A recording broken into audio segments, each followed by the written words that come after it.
Okay, today's topic is eigenvalues and eigenfunctions of a rigid rotor. तो देखो Cartesian system में हम जानते हैं कि m मास का पार्टिकल अगर होगा तो उसकी काइनेटिक एनर्जी कितनी होगी 1/2 mv², करेक्ट। और v स्क्वायर अगर 3 कंपोनेंट में करें तो v स्क्वायर कितना होगा vx² plus vy² plus vz²। और vx हमारा कितना होता है dx/dt, vy कितना होता है dy/dt और vz कितना होता है dz/dt। तो ये इक्वेशन नंबर 1 जो है, this is kinetic energy of particle of mass m in Cartesian system. अगर इसी तरह से अगर हम काइनेटिक एनर्जी लिखें स्फेरिकल कोऑर्डिनेट्स में, स्फेरिकल कोऑर्डिनेट्स होते हैं r थीटा फाई, तो यही एक्सप्रेशन जो है r थीटा फाई के टर्म्स में आता है इस एक्सप्रेशन से, जो कि आपको याद रखना है। अदरवाइज का डेरिवेशन आपने उसमें किया होगा सेकंड ईयर में मैथमेटिकल फिजिक्स में, जहां पर एक्स वाई जेड का कन्वर्जन जो होता है वो r थीटा फाई में किया जाता है। तो आपको याद रखना है कि r थीटा फाई में काइनेटिक एनर्जी का एक्सप्रेशन ये होता है, ठीक है। अब हमें पता है कि हम किसकी बात कर रहे हैं, हम बात कर रहे हैं एक रिजिड रोटर की। रिजिड रोटर के अंदर जो आर होती है वो दोनों पार्टिकल के बीच की डिस्टेंस होती है। और अगर पार्टिकल जो है वो रिजिड रोटेटर है तो यहाँ पे इनके बीच की डिस्टेंस बदलेगी नहीं कभी भी। अगर उसमें कभी चेंज ही नहीं होगा तो dr/dt क्या होगा, जीरो होगा। तो ये वाला टर्म क्या हो जाएगा, जीरो हो जाएगा। तो रिमेनिंग टर्म हमारे पास कहाँ लिखे हुए हैं, इक्वेशन नंबर 2 के अंदर रिमेनिंग टर्म हम लिख देंगे काइनेटिक एनर्जी में। अब काइनेटिक एनर्जी हमारे पास दो पार्टिकल्स हैं तो हमें दोनों पार्टिकल्स की लिखनी पड़ेगी। तो इक्वेशन 2 में जब काइनेटिक एनर्जी पहले पार्टिकल की लिखेंगे तो हमारे पास जो T1 होगा वो कितना होगा 1/2, m की जगह आ जाएगा m1 और r की जगह आ जाएगा r1, ठीक है। बाकी ये ब्रैकेट का स्क्वायर ब्रैकेट के अंदर जो टर्म है वो सेम रहेगा। प्लस फिर दूसरे पार्टिकल के लिए लिखेंगे T2, तो m की जगह आ जाएगा m2 और r की जगह आ जाएगा r2 और स्क्वायर ब्रैकेट के अंदर का टर्म सेम रहेगा। तो जब टोटल एनर्जी निकालेंगे हम रिजिड रोटेटर की तो हमारे पास काइनेटिक एनर्जी में हम क्या करेंगे, दोनों को ऐड करेंगे। अगर ऐड करेंगे तो 1/2 वाला फैक्टर जो है वो दोनों में कॉमन आ जाएगा एंड स्क्वायर ब्रैकेट के अंदर जो टर्म है वो भी कॉमन आ जाएगा। तो हमारे पास एक्सप्रेशन बन जाएगा ये। अब अगर हमारे पास, क्योंकि उनके जो बीच की डिस्टेंस है, पार्टिकल्स के बीच की डिस्टेंस है वो कांस्टेंट होती है, तो अगर हमारे पास बीच की जो डिस्टेंस है वो कांस्टेंट है तो ना तो ये वाइब्रेशन के दौरान इधर या उधर नहीं जा सकते, क्योंकि अगर ये आगे पीछे जाएंगे इसका मतलब जो बीच की डिस्टेंस है वो चेंज हो रही है और वो चेंज हमें नहीं करनी है। जब ये चेंज हो रही होती है तो हम कहते हैं कि वहां पर वाइब्रेशन हो रहे हैं, और जब वाइब्रेशन होता है तो हमें पता है वहां पर कौन सा फोर्स लगता है, F is equal to minus K X, और F is equal to minus K X लगता है तब पोटेंशियल एनर्जी का फॉर्मूला होता है 1/2 kx²। लेकिन हमारे पास यहाँ पर पिक्चर ऐसी है ही नहीं, हमारे पास बीच की डिस्टेंस कभी चेंज हो ही नहीं रही, तो ये वाला फोर्स जीरो होगा, और अगर ये वाला फोर्स जीरो होगा तो पोटेंशियल एनर्जी भी जीरो होगी। तो हमारे पास टोटल एनर्जी जो होती है ई आर, आर का मतलब है rigid rotator, kinetic plus potential, potential energy हमारे पास जीरो हो जाएगी, तो जो टोटल एनर्जी है वो उसकी काइनेटिक एनर्जी के फॉर्म में रह जाएगी। तो ये वाला एक्सप्रेशन हमें यहाँ पर लिखना है। हम जानते हैं m1r1² प्लस m2r2² क्या है, दोनों पार्टिकल का मिला के टोटल मोमेंट ऑफ इनर्शिया है, जिसे हमने I से रिप्रेजेंट किया है। तो I is equal to m1r1² plus m2r2², और इसे हम μr² पे लिख सकते हैं, क्योंकि हमने प्रीवियस लेक्चर में बता दिया था जो I होता है वो क्या होता है, μr² होता है टू पार्टिकल सिस्टम के लिए, ठीक है। अब हमारे पास में अगर हम इक्वेशन नंबर 2 और 3 को कंपेयर करें तो 2 और 3 को देख लेते हैं। यहाँ पर इक्वेशन नंबर 3 तो आ गया और इक्वेशन नंबर 2 ये है, करेक्ट। इक्वेशन नंबर 3 और 2 को देखते हैं, यहाँ पर कंपेयर करते हैं। तो आप ध्यान से देखें तो हमारे पास ब्रैकेट का टर्म सेम है और ब्रैकेट का टर्म सेम है, 1/2 वाला फैक्टर सेम है, 1/2 वाला फैक्टर सेम है।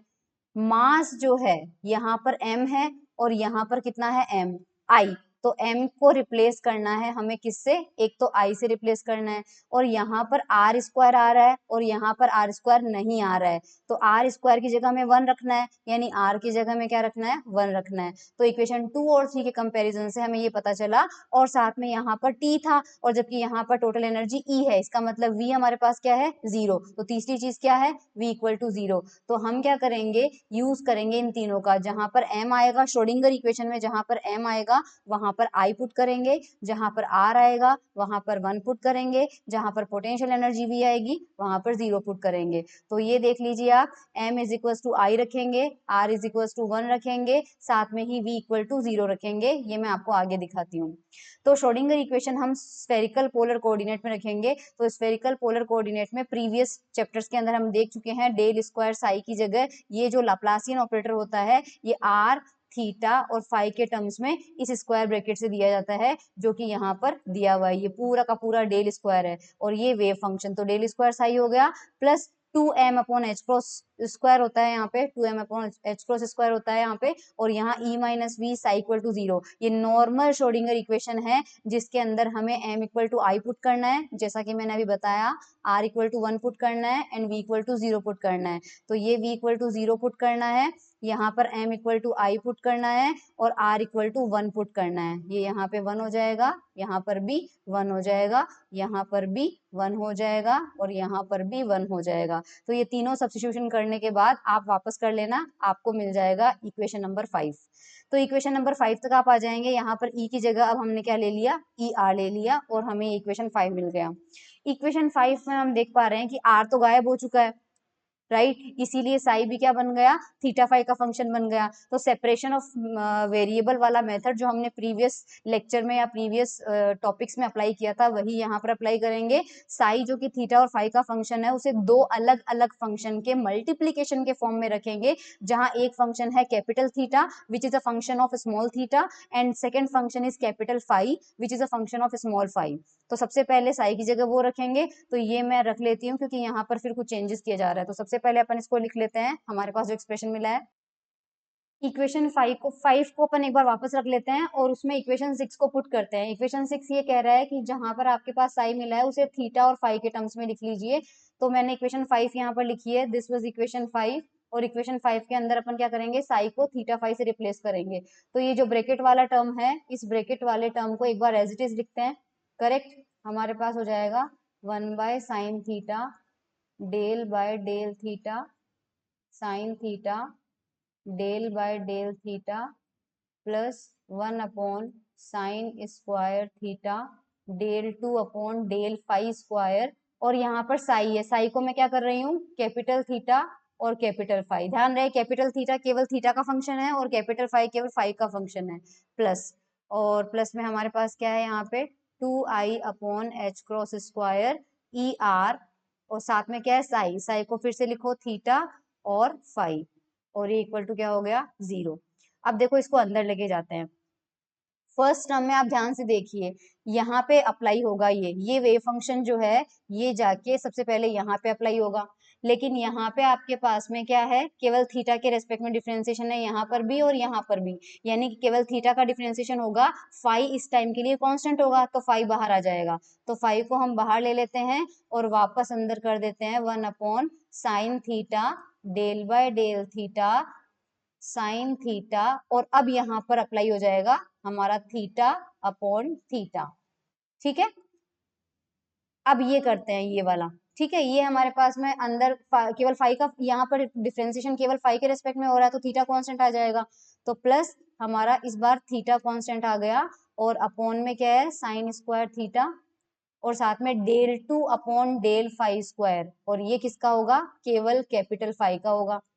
करेक्ट, और साथ में प्लस ये हमारे पास आ जाएगा 2i upon H cross square E R theta और फाई इक्वल टू 0। करेक्ट, उसके बाद में हमें क्या कहा जा रहा है वो हम देख लेते हैं। ठीक है, फिर ये हमें कह रहा है कि इसे इक्वेशन 5 में रख दिया, अब आप क्या कर दिए sine square theta upon theta phi से पूरी इक्वेशन को मल्टीप्लाई कर दो। चलिए कर देते हैं, साइन स्क्वायर थीटा अपॉन पूरी इक्वेशन को किससे मल्टीप्लाई करना है, sine square theta upon theta और फाई से मल्टीप्लाई करना है। चलो करते हैं, तो यहां से मल्टीप्लाई करते हैं sine square theta upon theta phi, और साथ में क्या है हमारे पास फाई, ये वाला टर्म लिख रही हूँ पूरा, phi 1 by sine theta del by del square theta से मल्टीप्लाई है क्या, हाँ yes, del by del theta sine theta del theta upon del theta, ये तो हो गया फर्स्ट टर्म, प्लस इसको भी मल्टीप्लाई करना पड़ेगा इस वाले टर्म से, तो ये वाला टर्म लिख लेते हैं sine square theta upon theta phi, और ये वाला पूरा टर्म लिख लेती हूँ मैं यहाँ पे, ये वाला पूरा term theta upon sine square theta del two phi upon del phi square, sorry मेरी हैंडराइटिंग बहुत खराब जा रही है इसके साथ में, प्लस फिर मल्टीप्लाई करना है sine square theta upon theta phi, और ये वाला एक्सप्रेशन पूरा लिख लेते हैं as it is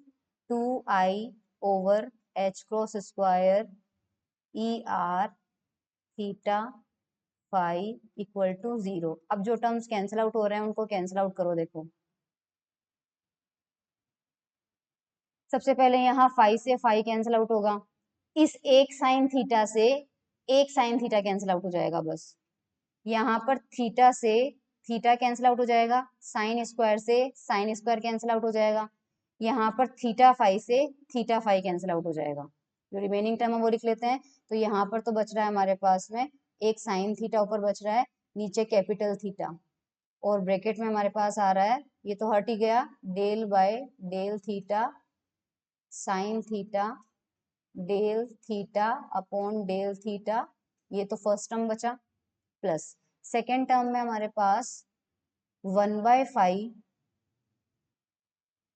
del two phi upon del phi square, plus ये क्या बचेगा हमारे पास में यहाँ पे sign square theta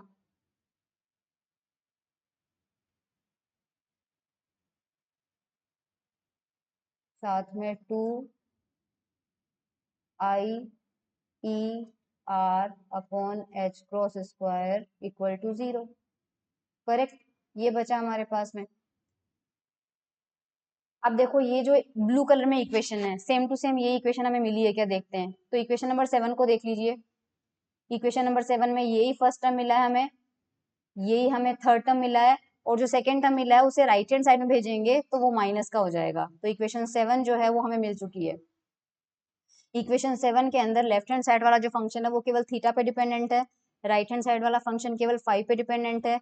previous topics में मैंने आपको बता दिया था कि अगर थीटा में आप कोई चेंज करते हो तो केवल एलएचएस चेंज होगा, आरएचएस चेंज नहीं होगा, इक्वालिटी गड़बड़ा जाएगी, डिस्टर्ब हो जाएगी। इसी तरह से अगर फाइव में आप कोई चेंज करते हैं तो आरएचएस तो चेंज हो जाएगा, एलएचएस चेंज नहीं होगा, तो इक्वेशन की जो इक्वालिटी है वो डिस्टर्ब हो जाएगी। इसलिए जरूरी है कि दोनों साइड जो है वो किसी सिंगल कांस्टेंट के इक्वल हो, ताकि आप लेफ्ट हैंड साइड के वेरिएबल में चेंज करो या फिर राइट हैंड साइड के वेरिएबल में चेंज करो, उस कांस्टेंट पे कोई फर्क नहीं पड़ेगा। तो हम हमारे कन्वीनियंस के लिए इस कांस्टेंट को क्या मानते हैं, प्लस का एम स्क्वायर। तो राइट हैंड साइड को भी अलग से प्लस के एम स्क्वायर के बराबर करेंगे और लेफ्ट हैंड साइड को भी, तो दो इक्वेशन हमें मिलेगी। तो सबसे पहले एलएचएस को एम स्क्वायर के इक्वल करते हैं, तो ये रहा एलएचएस, उसको एम स्क्वायर के इक्वल कर दिया पहले।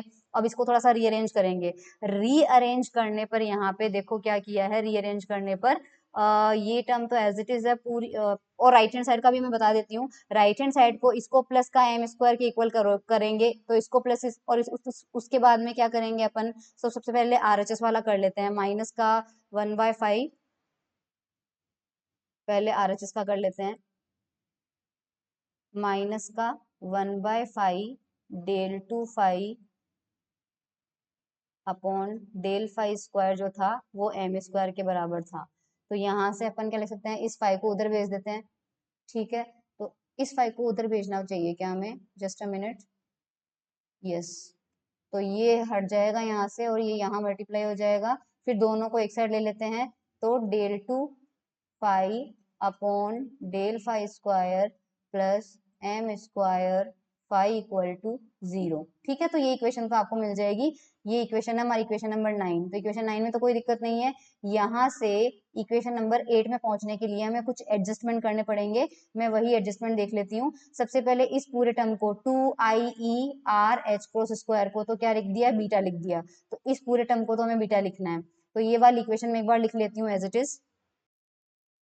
ओके, सो इक्वेशन 8 को देख लीजिए। इक्वेशन सबसे पहले हमें यहाँ से, मैं इस टर्म को सबसे पहले बीटा लिख लेती हूँ एक बार, तो मैं ये वाली इक्वेशन वापस लिख रही हूँ पूरी, ये वाली, ठीक है। आई एम री राइटिंग दिस इक्वेशन अगेन, सिर्फ यहाँ पर मैं इस टर्म को बीटा लिख रही हूँ, बाकी पूरी इक्वेशन एज इट इज लिख रही हूँ। तो देख लीजिए पूरी इक्वेशन एज इट इज लिख दी है मैंने, बस केवल बीटा रखा है। ये इक्वेशन थी हमारे पास ओरिजिनल, ठीक है। उसके बाद एम स्क्वायर को इधर लेके जाएंगे तो ये इक्वेशन मिल जाएगी। पूरी इक्वेशन को दोनों साइड में मल्टीप्लाई करेंगे capital theta upon sine square theta से। तो देखो सबसे पहले लेफ्ट हैंड साइड से मल्टीप्लाई करेंगे तो इस थीटा से ये थीटा कैंसिल आउट हो जाएगा, साइन थीटा की सिंगल पावर से एक पावर कैंसिल आउट हो जाएगी, नीचे क्या बचेगा केवल साइन थीटा, और बाकी ये टर्म एज इट इज रहेगा। तो ये टर्म हमारे पास एज इट इज है। बीटा के अंदर भी क्या होगा, एक तो ये थीटा, ये ऊपर थीटा से मल्टीप्लाई आएगा, वो थीटा मैंने यहाँ लिख दिया है ताकि बीटा थीटा से मल्टीप्लाई हो जाए, और बीटा डिवाइड किससे होगा, साइन स्क्वायर से। ऑलरेडी यहाँ पर साइन स्क्वायर, तो साइन स्क्वायर से साइन स्क्वायर कैंसिल आउट हो जाएगा, तो सिंपल बीटा बच जाएगा। एम स्क्वायर जो है वो ऊपर वाली थीटा से मल्टीप्लाई होगा, तो वो ऊपर वाली थीटा से यहाँ पर मल्टीप्लाई हो जाएगा, और साइन स्क्वायर से डिवाइड होगा, साइन स्क्वायर से यहाँ डिवाइड हो जाएगा, और ये इक्वेशन मिल जाएगी। और यही इक्वेशन मैं आपको दिखा देती हूँ, यहाँ इक्वेशन नंबर 8 ये रही। तो इक्वेशन 8 और 9 आपको क्लियर है। सबसे पहले अपन इक्वेशन 9 को सॉल्व करेंगे, क्योंकि इक्वेशन 9 को हमने प्रीवियस टॉपिक्स के अंदर बहुत बार, शायद 2 या 3 बार सॉल्व किया है। इक्वेशन नंबर 9 का सॉल्यूशन ये मिलता है हमें, और जहां हम जानते हैं कि ए नॉर्मलाइजेशन कांस्टेंट है और उसकी वैल्यू 1/√2 पाई आती है, ये हमने सॉल्व कर रखा है, इसलिए ये मैं वापस नहीं बताऊंगी। और हमारे पास ये कंडीशन भी हमने करी थी, एम की वैल्यू भी हमने देखी थी, 0 +-1 +-2 +-3 आता है। इक्वेशन 8 को सॉल्व करते हैं, मुश्किल है इक्वेशन 8। तो सबसे पहले इक्वेशन 8 जो है उसको सॉल्व करने के लिए हम वेरिएबल चेंज करेंगे। अब वेरिएबल चेंज करने के लिए देखो हम क्या करेंगे, माना cos थीटा जो है वो x रखते हैं, मान लिया cos थीटा जो है वो कितना है, x है। दोनों साइड में अगर डिफरेंशिएशन करें तो यहाँ पर मैं क्या लिख सकती हूँ, माइनस का sine theta del theta is equals to del x लिखा जा सकता है, या फिर माइनस का sine theta is equals to del x upon del theta लिखा जा सकता है, करेक्ट। अब हम क्या करेंगे, ये टर्म जो है del capital theta upon del small theta, क्योंकि स्मॉल थीटा क्या है, वेरिएबल है, और कैपिटल थीटा क्या है, फंक्शन है, इसका वेरिएबल चेंज करते हैं। तो ऊपर नीचे डेल एक्स से मल्टीप्लाई कर देते हैं, तो ऊपर डेल एक्स, नीचे डेल एक्स लिख दिया, और ऊपर डेल एक्स लिख दिया। यहाँ क्योंकि थीटा था तो यहाँ मिस टाइप हो गया, यहाँ पर थीटा ही आएगा, ठीक है, यहाँ पर थीटा, इसको सही कर लेना आप, थीटा आएगा।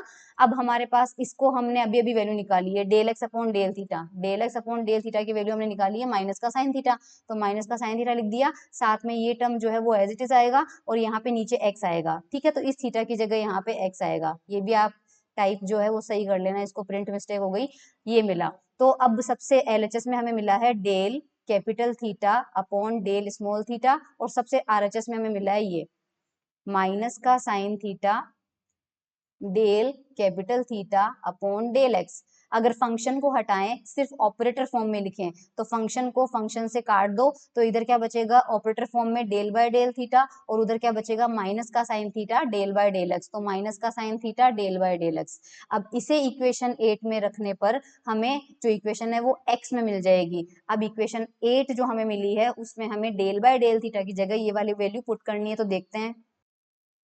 तो इक्वेशन 8 जो है उसमें रखेंगे, तो इक्वेशन 8 को पहले वापस लिख लेते हैं।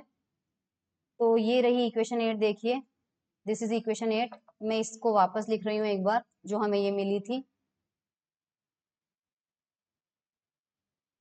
ये रही equation number 8, this was equation number 8, ठीक है। ये इक्वेशन 8 हमें मिली थी, इसमें हमें क्या कर पुट करना है, अभी जो हमने देखा डेल बाय डेल थीटा की जगह हम माइनस का sine theta del by del x put करेंगे, और cos थीटा हमारा क्या हो जाएगा, x के इक्वल हो जाएगा।